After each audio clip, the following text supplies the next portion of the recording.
You know the tale. A sweet little girl in a red cloak, a hungry wolf, and a grandmother waiting in a cozy cottage.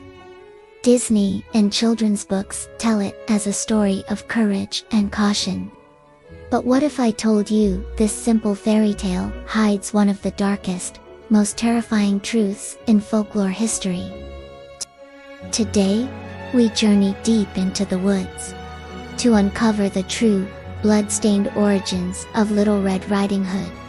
In the child-friendly versions, especially the ones retold by Disney and modern cartoons, Little Red Riding Hood is innocent, sweet, and naive. She visits her grandmother with a basket of goodies.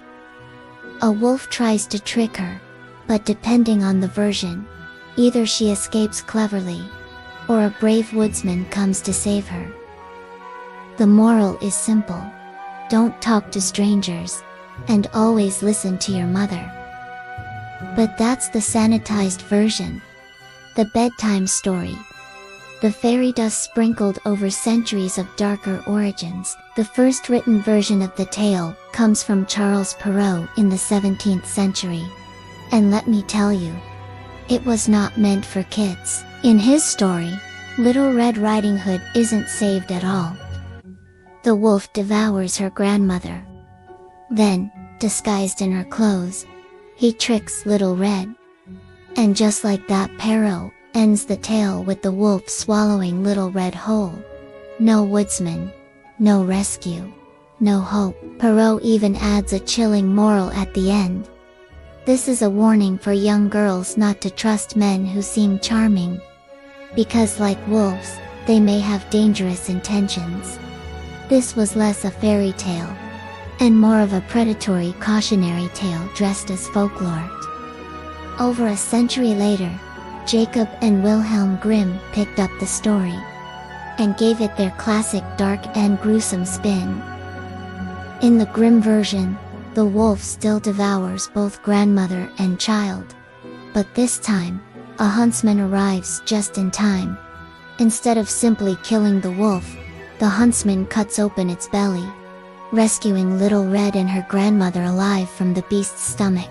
Then, because it wouldn't be a Grimm story without extra savagery, they fill the wolf's belly with stones, sew it shut, and watch it collapse and die in agony. The Grimms added a second tale where Little Red outsmarts another wolf by setting a trap, showing that she has learned her lesson. This is the version most fairy tale lovers know today. Brutal, but still offering survival and redemption. Now here's where the shadows grow even deeper. Scholars believe that the story of Little Red Riding Hood has roots older than both Perrault and Grimm, possibly dating back over 1,000 years, told orally across Europe and Asia. Some versions were far darker than anything we read today. In one Italian tale, the wolf tricks the girl into eating her own grandmother's flesh and drinking her blood before devouring her. In early French folklore, the girl never survives. She's tricked into stripping, burning her clothes, and lying beside the wolf in bed until she, too, is eaten. In others, there's no huntsman, no rescue, just a brutal end. The symbolism was clear. The story was a metaphor for predation, sexual violence, and the dangers faced by young women in a cruel world.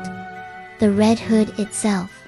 Some scholars argue it represents blood, sexuality, or the loss of innocence.